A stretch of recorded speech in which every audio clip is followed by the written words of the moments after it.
Je suis arrivée à l'école de la deuxième chance il y a à peu près 5 à 6 mois. Je suis arrivée le 29 mars et mon projet professionnel c'était de devenir auxiliaire de puéricultrice. Alors qu'avant j'étais coiffeuse, j'avais déjà un diplôme de coiffure mais dans un autre pays. J'étais au lycée, mécanique auto, j'ai fait un BEP et j'ai fait 2 ans là-dedans et ça n'a pas marché. J'ai pas eu de BEP.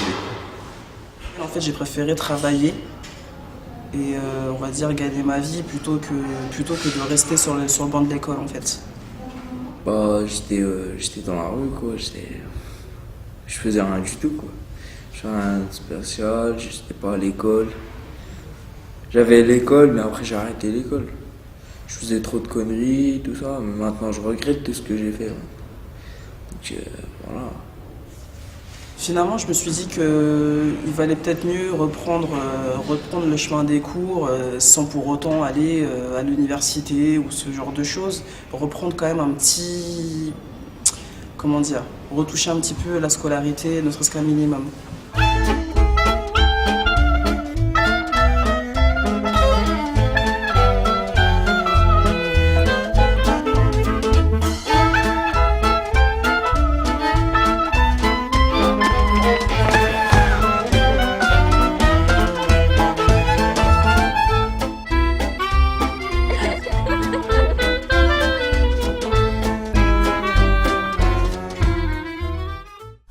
La remise à niveau, pour moi, c'était très bien parce que c'est pas comme à l'école où à l'école il y a 30 élèves dans une classe et que, par exemple en maths, je prends mon exemple, en maths, j'ai toujours su, j'étais très nulle et j'ai toujours, personne n'a jamais vu puisque tellement il y a de monde, on fait passer l'heure et on ne voit presque jamais.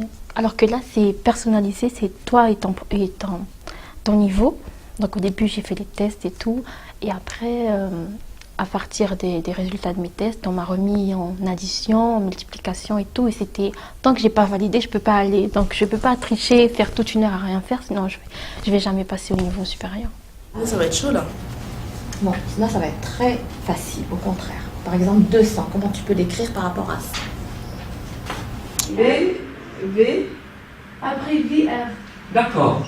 Alors. L'école en fait c'est 3 semaines de cours, 3 semaines... de stage.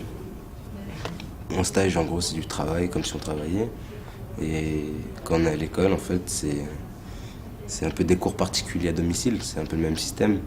C'est-à-dire qu'en début de parcours, ils nous font passer un espèce d'examen pour savoir où sont les lacunes, ce qu'il faut travailler. À partir des résultats, en fait, ils nous font un espèce de cursus suivi. Pour pas étudier des choses qu'on connaîtrait déjà et perdre notre temps en fait. Ils nous envoient directement à l'essentiel. On peut s'adapter au projet. Quand le projet est validé, donc par exemple un vendeur, peut-être qu'il aura plus besoin de travailler les pourcentages, la TVA et ce genre de choses.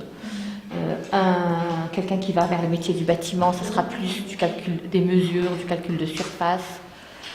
Donc on adapte après en fonction du projet, en fonction de la demande. Mon projet c'est dans l'électricité bâtiment. Ça demande beaucoup de maîtrise de maths. Là je travaille sur les maths pour réussir mon projet. On a toujours un référent qui nous suit. Et des profs toujours à disposition. La remise à niveau, franchement, c'est utile parce qu'au bout d'un moment, si on arrête l'école, on perd un peu les habitudes et on perd un peu son niveau de français en fait. Et ici à l'école, l'école de la deuxième chance, on a de la chance de reprendre le niveau, de reprendre les habitudes, de reprendre bien le langage, quoi, bien parler, quoi. La philosophie, c'est toutes les grandes questions très importantes auxquelles on n'a pas de réponse exacte. Il y a plusieurs réponses possibles. On peut tuer quelqu'un, mais c'est comme là, quand c'est la guerre, il y a des gens qui meurent et tout. Mais c'est quand même du mal. C'est mal, mais il y a quelques raisons, mais ça n'empêche pas que c'est mal. Voilà, exactement. Ok. Mais du coup, est-ce que c'est un mal qui s'explique ou pas? Ouais, ça dépend.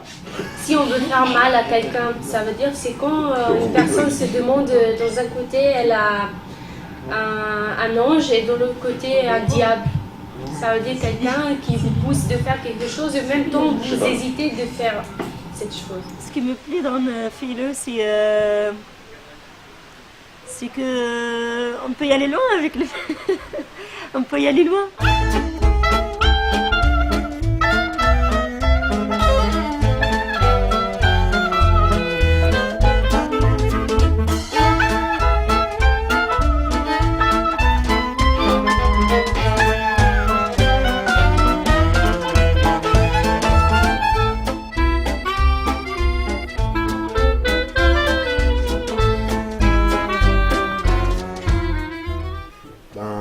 L'école est très à cheval par rapport aux horaires, à la ponctualité et aux attitudes en fait. Pour moi, cette école, et c'est pour ça que je suis venue travailler d'ailleurs, enfin, c'est un lieu où on remet, quelque part, où on réconcilie le jeune avec la notion du travail quelque part. Ici, on a de l'accompagnement, on nous apprend comment il faut se présenter, quel langage il faut utiliser. Mais Asana, tu ne pourras pas dire à quelqu'un qui te recrute, excusez-moi, madame, monsieur, vous ne m'avez pas bien posé la question. Je te conseillerais de ne pas trop rester sur les termes techniques qui sont dans ton CV, de chercher les mots. Si tu choisis de décrire les activités du boulanger, vas-y jusqu'au bout. Vas-y, baguette, croissant, parce que c'est super détaillé sur ton CV. Ouais. Donc il faut que tu ailles à fond.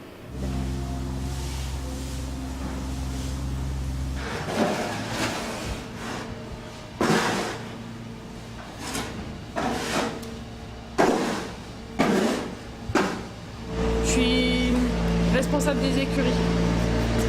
Hey, désolée. Hein. Donc j'ai travaillé 2 ans en centre équestre en tant que palefrenier. Ensuite j'ai arrêté de travailler pendant 1 an et demi.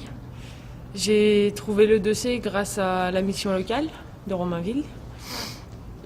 Et grâce à le dossier, j'ai trouvé mon emploi à l'UCPA des Chanterelles. J'ai 25 ans et je travaille chez Generali depuis 2 mois. Donc j'ai passé un entretien pour être recrutée pour faire un stage de 3 semaines. Le stage s'est très bien passé. Comme je ne connaissais pas du tout le monde des assurances, en fait, ça m'a permis de voir un petit peu ce monde-là, donc ça m'a vraiment beaucoup plu. J'ai vraiment profité à fond de cette expérience-là. 2 jours avant la fin de mon stage, en fait, j'ai été contactée par une responsable RH. Donc ce qui fait, j'ai passé mon entretien et à la suite de ça, j'ai été embauchée pour une durée de 6 mois.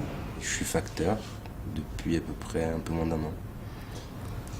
Le dossier, ce qu'elle m'a apporté, c'est qu'elle m'a fait gagner du temps déjà. Puis elle m'a donné un travail auquel j'aurais pas forcément pensé.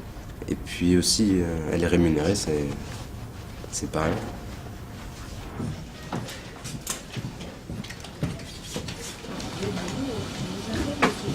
Le dossier, c'est comme une porte, en fait. C'est une porte qui nous donne accès à un certain, comment dirais-je, un rêve, on va dire. Un rêve parce que, voilà, que moi, en passant je passais devant la Generali tous les jours. Et voilà, je voyais la Generali comme un rêve. Je suis allée voir de mon propre gré la manager pour lui proposer d'éventuellement me prendre pour l'année prochaine en contrat pro. Ce qu'elle a accepté, puisqu'elle avait vu que j'étais motivée. J'ai fait preuve de motivation pendant mes 3 semaines de stage, sachant qu'il n'y avait pas de possibilité d'embauche malgré tout. Et voilà, du fait de ma motivation, elle a tout de suite accepté pour l'année prochaine. Si je sors sans rien avoir, l'école m'aurait servi à quelque chose parce que avant de rentrer à l'école, je faisais rien de mes journées, mais je ne savais pas. Au moins là maintenant, en sortant de l'école, je sais comment faire un CV, je sais comment... Je ose maintenant prendre le téléphone et appeler les entreprises, donc je pense que même si je ne suis plus ici, je trouverai un truc. Ce que je pense de cette école, c'est qu'elle m'a redonné une deuxième chance. Parce que la chance, il n'y en a pas tout le temps. Et moi, cette chance, je l'ai pris. Je l'ai bien pris, je l'ai mis dans ma poche.